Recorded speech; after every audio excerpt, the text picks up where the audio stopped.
Brian Holcomb, B-R-I-A-N, Holcomb, H-O-L-C-O-M-B-E, Bakersfield PD, P-I-O. Okay. Everybody set? Are we all ready? Okay. All right, I'll get into it. Wait, hold on 1 second. I'm so sorry. Yes. All right, everyone, thank you for coming.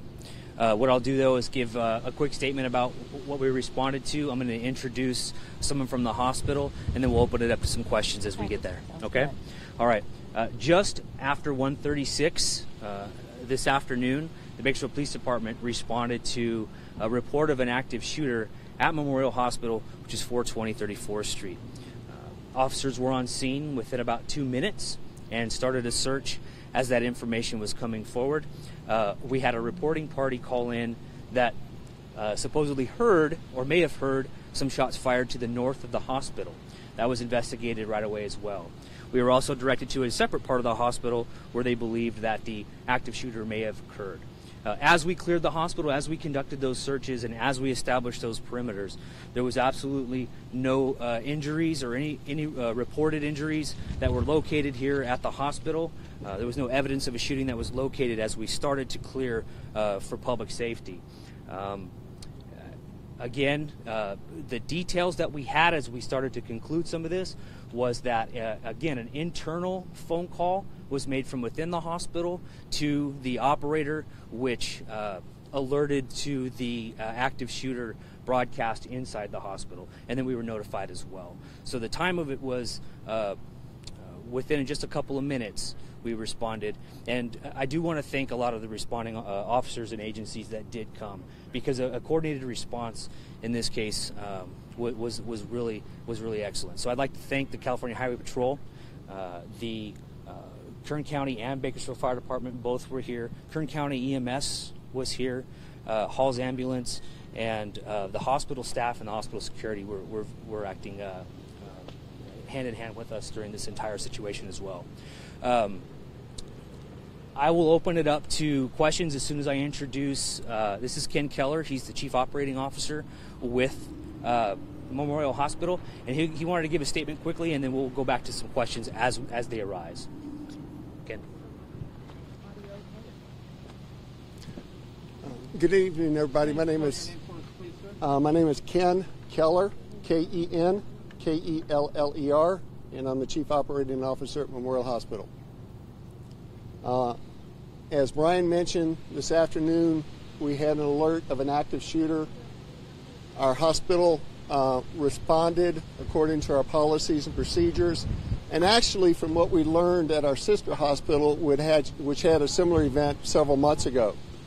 I want everybody to know that it was a very immediate and incredible response on behalf of all of the agencies involved: Bakersfield Police, Kern County Fire, Bakersfield Fire, Kern County Sheriff's Office, CHP, Hall Ambulance, and Kern County EMS. Each of those agencies worked very quickly to make sure that we had the support that we needed. We're very pleased to indicate that all of our team members, our patients, and families are all safe and secure. And we're very pleased that although this was a false alarm to an extent, we're very pleased that nobody was injured and everything happened okay.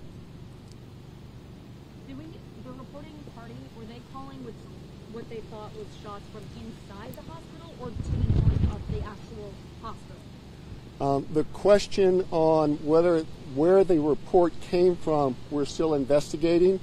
We do know that we got the call that we heard an active shooter, which prompted the broadcast within the hospital internally, and at that point our team went into action to secure patients, make sure that they were safe, and then either sheltered in place or departed based upon where they were.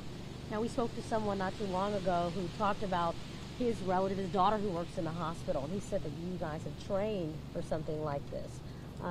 To what extent have you guys prepared for something like this?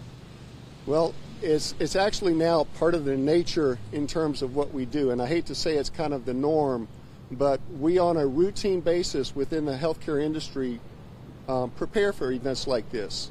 So we have what's called active shooter alerts, active shooter tabletop displays, to go through different scenarios in support from the law enforcement and the other agencies to be able to say, if we have something like this happen, this is what we should do as team members. First, most importantly, shelter in place if you can. Make sure that the patients are safe and secure. And then last but not least, if you identify or find a person that is facing you, either fight or flight. Now, another thing we wanted to know about the evacuation process and the lockdown process, who all, if any, patients or employees were evacuated, who all was in lockdown?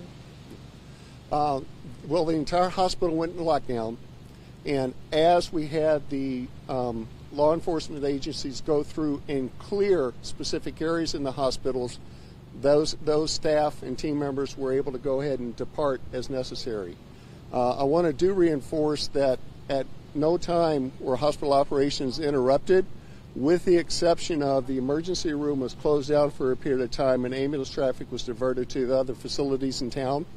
We're very pleased and happy that those patients were able to get there. And I'm also going to say we're very pleased and happy that our neighbors in the community helped in this, because we commandeered and actually shut down a part of Bakersfield for a period of time. How does the other hospitals deal with the saturation levels that they receive when you have to close down the ER? The other hospitals know in situations like this that ambulance traffic is going to be diverted. And so in a case like that, we all help each other out as we do within Bakersfield. And we're pleased from the other hospitals to be able to do that for us, and we thank them. So just for clarification, you guys were able to go to business as usual, but the emergency room was not accepting new patients from the outside. Right? That's correct. Basically, inside the hospital was normal operations, except for the emergency room closed to ambulance traffic. So normal operations, but still on lockdown. That's correct. Still on lockdown. Was everyone evacuated, or how did you just figure out who was evacuated and who wasn't? The employees and staff that were evacuated were what we deem non-direct patient care. So in areas like, as an example, our business office or our front administrative office and so forth, after those areas were cleared, staff were left to go home. Caregivers, nurses, orderlies, patient care techs, and others stayed with the patients to make sure that they were getting the care that they needed. We spoke to a father who came out here and said his son had a seizure and had to come in here, and he was very thankful to the hospital and the way that you guys handled things. So to those families who may have been affected by this, but were pleased with how you guys responded, what message do you have for them? We thank the employee. Let me start over. We thank the employees and our staff tremendously for their support in this. We're very pleased that our patients and our families were treated appropriately. And most importantly, we want to thank the community for their continued support to Memorial Hospital. So what about tonight? Is the hospital still open? Are you still accepting patients? Should people come to work? What are the operation systems like now? I'm just curious to know if anything's shut down. Well, I'm going to answer that question, and then I'm actually going to excuse myself because I'm going back to work. Okay. But the answer is the hospital is in normal operations. We're going to keep the emergency room closed for just a period to ambulance traffic so that we can get back to normal.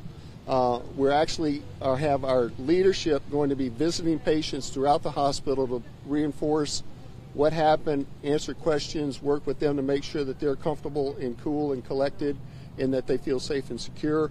And we're going to go back to normal. All right, and again, no active shooter, no evidence of any of that. No evidence of that. That's correct. And what was the feeling, too, before you go back to work? What was the feeling like inside for the patients, for the people? It seemed like they were pretty calm just from what I could see from the people that were evacuated from afar, but what was the situation like in the hospital? Well, I'll say in the hospital I was there for a little bit, and it was, it was calm and quiet, partially due to the fact that we train for things like this. So staff was able to make sure that they answered questions appropriately, dealt with the patients as they needed to, and comforted each other as necessary. Okay? Perfect. Thank you for your questions and your support. Was there any questions left over for us? Yeah, quickly, I know we need to get to 5. I need to ask, what do you think sparked all this? Any noise, or we don't know? Well, the call came in. Yeah, I can back up a little bit on that, Eitan. Eitan. So the call came in, from what we know so far, was called in internally from within the hospital. Okay. As to the source of that, we're not sure. There will be an ongoing investigation criminally on our part, and an internal investigation that a Memorial Hospital was going to take as well. So the answers to some of those questions may be forthcoming. We're, awfully short on details at this point. And to clarify that, the call comes from within the hospital. However, with someone who heard something outside of the hospital or within the hospital, they thought they heard something within the hospital. I don't have the information at Okay. that time that Okay. anything was conveyed to the operator who sent the alert out, that there was anything heard or otherwise. I just know that there was information provided to the operator that sent out the dispatch, the emergency alert, that there was an active shooter. Okay. And can you also still talk to about the importance of being prepared, even though this incident, we were very grateful that nothing came of it, but just still, can you talk a little bit about, everyone who was on scene and how they came forward? Unfortunately for us, this is one of, I think, 3 incidents where we've responded to either a shooting at a hospital or a false, unfounded shooting at a hospital. So as for law enforcement and emergency services, these false alarms teach us. It's unfortunate, but these are the things that we learn from, and each time that we've done this, I can say that it helps us prepare for the next one. If we can take away something positive, I would say that's something. On the other hand, for businesses to stay prepared for this, or major institutions like hospitals, preparedness is paramount. And I think you covered with the chief operating officer there that they have been training, and that was good to hear. And what kind of criminal offense would somebody be facing making a false claim like this? That varies, and it would have to be a case by case. It could be anything from a misdemeanor to a felony, depending on the level of what happens during the response, if anything. Thank you, Sergeant. Yes. Thank you, guys. I will have a written statement for you guys to follow.